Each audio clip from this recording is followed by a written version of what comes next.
अस्सलाम वालेकुम नाज़रीन, अव्हां ॾिसी रहिया आहियो सिंध आवाज़ न्यूज़ ऐं आऊं आहियां मोबाइल सिंधी। हाज़िर आहे हिन वक़्त जी अहम ख़बर। खर जे इलाइक़े संगरार मां अगवा थियल मासूम ॿारड़ी प्रिया कुमारी जे बाज़ियाबे लाइ सियासी ऐं सहाफ़ती तंज़ीम JWC जी अपील ते दौलतपुर में एहतजाजी मुज़ाहिरो कयो वियो। एहतजाजी रैलीअ जी क़यादत JWC जे मरकज़ी रहनुमा ज़ुल्फ़कार ख़ास प्रेस क्लब जे सदर मोहम्मद मूसा उनड़ ज़फ़र चांडियो ऐं ॿिया करे रहिया हुआ। एहतजाजी रैली मेन रोड खां थींदी प्रेस क्लब पहुती। एहतजाजी रैलीअ में शहरियुनि सियासी समाजी ऐं मुख़्तलिफ़ मकतब फ़िक्र जे माण्हुनि वॾे तइदाद में शिरकत कई। उन मौक़े ते ख़िताब कंदे अॻवाननि चयो त प्रिया कुमारी जी अॻवा में सखर जे बाअसर माण्हुनि जो हथु आहे, जॾहिं त इंतिज़ामिया ख़ामोश ऐं को बि तहरुक वठण लाइ तयारु न आहे। हिननि हुकूमत खां मुतालबो कंदे चयो त प्रिया कुमारी खे फ़ौरन बाज़ियाब करायो वञे ऐं अॻवा में मुलविस बाअसरनि जे ख़िलाफ़ सख़्त क़ानूनी कार्रवाई करे केफ़िरे किरदार ताईं पहुचायो वञे। 30 महीना खां वठी सिंध जी मासूम न्याणी प्रिया कुमारी जेकी नाहक कैद कई वई आहे, JWC समेत सिंध जो शऊर, सिंध जा गैरतमंद माण्हू सरापा एहतजाज बणियल आहिनि। 2 साल अॻु JWC पारां उन वक़्त जे SSP सिंगार मलक सां मुलाक़ात कई ऐं 2 साल अॻु सिंगार मलक इहो वाइदो कयो त प्रिया कुमारीअ खे असां वेझो पहुची विया आहियूं ऐं जल्द उहा बाज़ियाब थी वेंदी। पर 33 महीननि खां मथे अरसो गुज़री वियो आहे। हिन वक़्त बि जेकी GIT जुड़ी आहे, जंहिंखे इहो टाइम पीरियड ॾिनो वियो त उहो 3 हफ़्तनि जे अंदरि प्रिया कुमारी जे केस खे सालिब कंदी।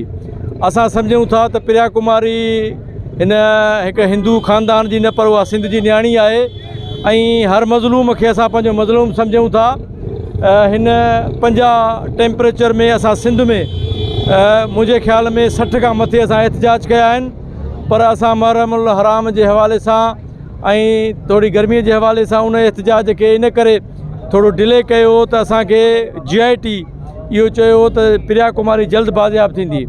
असांखे यकीन आहे त जेके GIT में जेके मेंबर्स आहिनि, जंहिंमें जावेद जिस्काणी साहब आहे, तनवीर तुनियो साहब आहे, अमजद शेख साहब आहे, हिकिड़ा क्रेडिबल ऑफिसर्स आहिनि, पर मूंखे सम्झ में नथो अचे त प्रिया कुमारीअ जे बाज़ियाबीअ में या आज़ादीअ में छा जी देरि कई पई वञे, छाकाणि त हुन जी अमड़ रोज़ जीए थी, रोज़ मरे थी। उनजे करे अॼु असां 8 मुहर्रम जे हवाले सां, हालांकि उहा 9 ई मुहर्रम ते सबील विराईंदे जेको आहे सो किडनैप थी हुई, पर 9 ई मुहर्रम यकीनन हर माण्हू पंहिंजे कब्रिस्तान ते वेंदा आहिनि। जे करे असां 8 मुहर्रम ते एहतजाज रखियो आहे ऐं हिन एहतजाज खां पोइ बि जेकॾहिं न्याणी बाज़ियाब नथी थिए त मुहर्रम खां पोइ असां पंहिंजी हिकमत अमली जोड़ींदासीं। थी सघे त उहो असांजो ॿिबरलो क़ौमी शाहरा ते धरणो हुजे या कराची IG ऑफिस या वज़ीर आला हाउस ॾाढो धरणो हुजे। उनजे करे असां फिलफोर मुतालबो था कयूं त प्रिया कुमारी खे जल्द बाज़ियाब कयो वञे। रियासत जी ज़िम्मेवारी आहे पाकिस्तानी हर शहरी खे तहफ़ुज़ फराहम करणु, पर अफ़सोस सां सिंध में जेको हे धाड़ियल इंडस्ट्री जेका पैदा कई पई वञे ऐं सिंध में पीर मीर जेके सरदार आहिनि उन्हनि जो मथां जेको रियासत हथु पई विझी ऐं जेके माण्हू अॻुवा पई कराए, उन में रियासत पंहिंजो ज़ाती मक़सद इस्तेमालु, उन ताक़त जो इस्तेमालु करे थी, पर जेके मासूम माण्हू जेके अॻुवा थियनि पिया उन्हनि लाइ को बि एक्शन नथी खणे। 34 महीना अॻु संगरार जो शहर सखर जो शहर संगरार मां जेका मासूम प्रिया कुमारी 9 मुहर्रम जे ॾींहुं सबील हलाईंदे अॻुवा थी, उनखे 4थो मुहर्रम आहे, उहा अॼु ॾींहुं ताईं बाज़ियाब न थी सघी आहे। असीं चऊं था त प्रिया कुमारी जी बाज़ियाबी लाइ स्टेट जेका आहे उहा एक्शन में अचे ऐं पाकिस्तानी जेके अदालतूं आहिनि उहे बि नोटिस वठनि, हिन 2-3 ॾींहंनि में जन ॾींहंनि में हीअ अॻुवा थी उनखे बाज़ियाब कराइनि। बिस्मिल्लाहिर्रहमानिर्रहीम। अॼो कोई एहतजाज संगरार जी न, पर हर मकतब फ़िक्र ऐं हर दर्द रखंदड़ इंसान जी न्याणी जे बारे में आहे, जेका 34 महीना पहिरियों ई अॻुवा थी हुई 9 मुहर्रम ते। ऐं असांजो इहो मुतालबो आहे त महिरबानी करे उनखे पंहिंजे माइटनि सां, पंहिंजे अमड़ सां मिलायो वञे ऐं हिन रियासत खे बि इहा असां मुतालबो था कयूं त उन न्याणीअ खे पंहिंजे अमड़ सां ऐं पंहिंजे माइटनि सां मिलायो वञे। महिरबानी। अॼोको असांजो एहतजाज प्रिया कुमारीअ जी आज़ादीअ जे लाइ आला मंदारनि खे हिन एहतजाज ज़रिए इहो पैगाम ॾियूं था त महिरबानी करे प्रिया कुमारीअ खे जल्द खां जल्द पंहिंजनि माइटनि जे हवाले कयो वञे। अॼोको असांजो एहतजाज JWC जे अॻुवाणीअ में दौलतपुर शहर में एहतजाज इहो असांजो जारी आहे।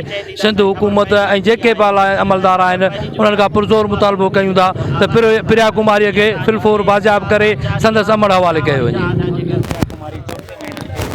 असीं JWCR जा निहायती शुक्रगुज़ार आहियूं जिन ही जेको आहे हिकिड़ी प्लेटफार्म ते गॾु कयो सभिनि खे। असीं सिंध ग्रेजुएट एसोसिएशन जे ताउन सां जेको आहे उन जे प्लेटफार्म तां इहा घुर था कयूं, इहो मुतालबो था कयूं त प्रिया कुमारी खे 34 महीना अॻु संगरार मां जेको आहे अगवा कयो वियो सबील हलाईंदे।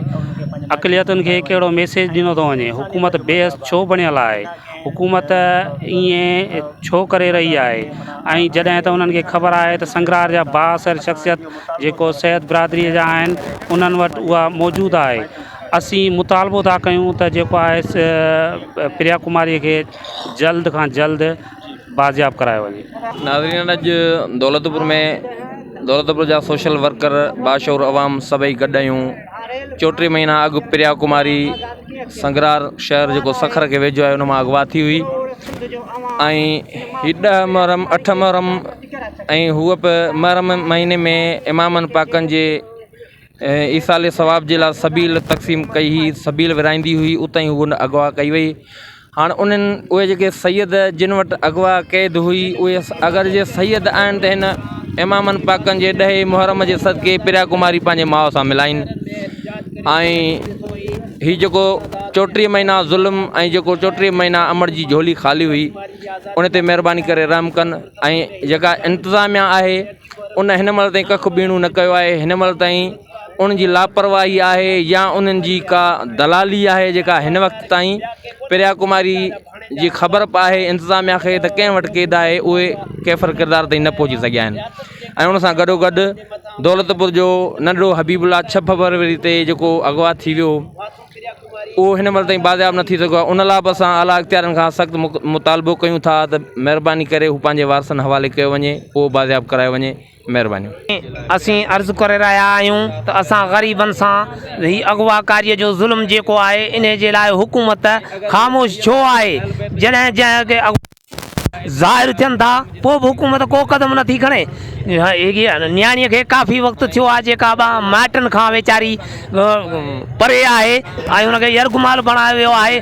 असांजो बचिड़ो हबीबुल्ला पल्ली आहे जंहिंखे 6 महीना थी विया आहिनि त असांखे को बि क़दम हुकूमत नथी खणे, असांजो का ॿुध नथी थिए, असांजो को इंसाफ़ नथो थिए। हिते को ॿाहिरि जा माण्हू नथा अचनि या को परे जा ॿाहिरि मुल्क जा माण्हू न आहिनि, सभु हिते जा ई माण्हू आहिनि। इंतिज़ामिया खे सभु ख़बर आहे छो कोन थी, पोइ बि हेतिरो ज़ालिमनि खे छो थो छॾियो वञे। अहिड़नि ज़ालिमनि खे सरेआम फांसी ॾिनी वञे, सरेआम गोली हई वञे। ऐं ही मिसकिननि जो यतीम हिकिड़ो शागिर्दनि जी अगवा लॻी पई आहे जेके कंहिंजा बच्चा पढ़ी नथा सघनि। उन खां पोइ ॾिसो केतिरो स्कूलनि ते असरु पइजी वियो आहे, केतिरो माण्हू वीचारा पंहिंजा ॿार पढ़ण जे लाइ नथा छॾीनि। महिरबानी करे हुकूमत खे चऊं था, वसारनि अमलदारनि सभिनि खे चऊं था त पंहिंजी कोशिशि इंतिज़ामिया को क़दम खणे। छो नथी क़दम खणे? ज़ालिमनि जे मथां छो नथो क़दम खणे? प्रिया अॼु थी आज़ादु थिए, सुभाणे थी आज़ादु थिए। सिर्फ़ु इहा आलमी इदारनि खे लॉलीपॉप ॾिनो पियो वञे ऐं मथां का अवामी तहरीक का मज़ाहमत उथी खड़ी थिए। उन करे दिला सां आसरा ॾट आहिनि। जॾहिं ख़ुदि धाड़ेल हुकूमत में वेठा हूंदा त तॾहिं प्रिया कुमारी कीअं आज़ादु थींदी? छा सिंध जा 7 करोड़ माण्हू हिकिड़े मासूम प्रिया कुमारी खे बि आज़ादु कराए नथा सघनि? अॼोकी हिन JWC जी असां अवामी वर्कर पार्टी ऐं उन जा कारकुन मुकमल हिमायत कयूं था। ऐं वधीक ताज़ा तरीन ख़बरनि लाइ ॾिसंदा रहो सिंध आवाज़ TV न्यूज़ ऐं सब्सक्राइब करणु न विसारींदा।